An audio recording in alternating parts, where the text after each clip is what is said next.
Hello friends, నేనైతే ఇప్పుడు గవ్వలు చేశానండి. అది కూడా గోధుమ పిండితో చేశాను. చాలా క్రిస్పీగా వచ్చాయి.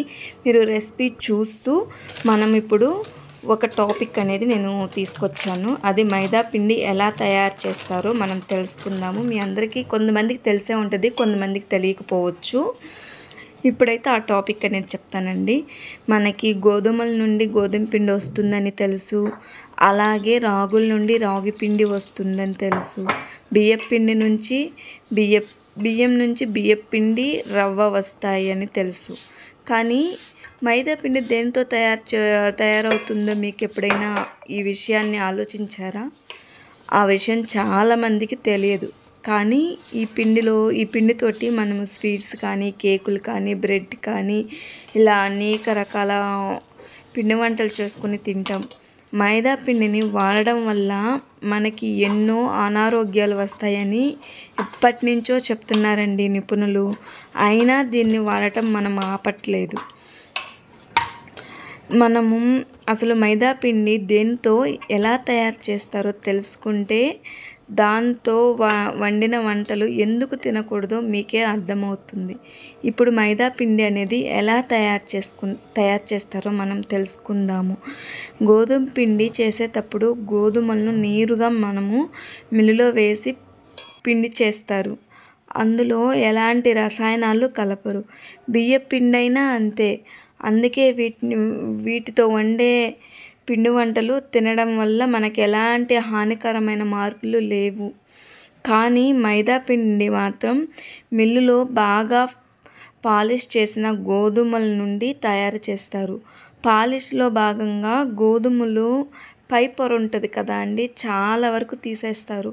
పోషకాలు ఉండే పై పొరలో అలా పై పొరలు తీసేసి గోధుమ పిండిని ఆడతారు. పిండి గోధుమ రంగులో ఉంటుంది. దాన్ని తెల్లగా చేసేందుకు తెల్లగా ఉండడానికి కొన్ని రసాయనాలు కలుపుతారు. అవి ఏమేమిటియో తెలుసుకుందామా?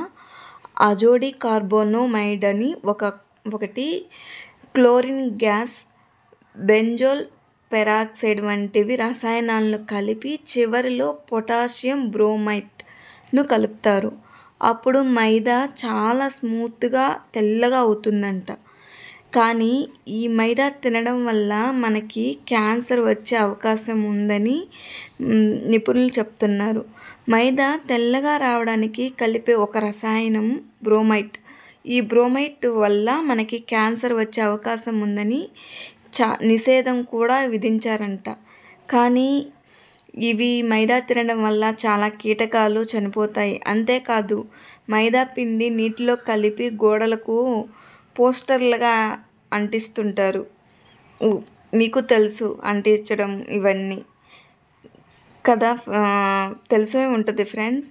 నాది ఒక చిన్న అవగాహన అంతే. నాకు తెలిసింది నేను మీతో షేర్ చేసుకున్నాను. మైదా దేనితో తయారు చేస్తారో, అలాగే కెమికల్స్ ఏమేమి వేస్తారో తెలుసుకున్నారు కదా. మీరు వాడకండి. మీరు అలాగే మీ ఫ్యామిలీస్కి, మీ రిలేషన్స్కి, ఫ్రెండ్స్కి ఇలా చెప్పండి. జనాల్లో ఒక చిన్న అవగాహన కల్పించాము అంటే వాళ్ళ ఆరోగ్యాన్ని వాళ్ళే కాపాడుకుంటారు కదా. అలాగని నేను ఈ వీడియో తీసి చెప్తున్నాను ఫ్రెండ్స్. ఇలాంటి టాపిక్స్తో మళ్ళీ కలుస్తాను. Until love, take care, bye.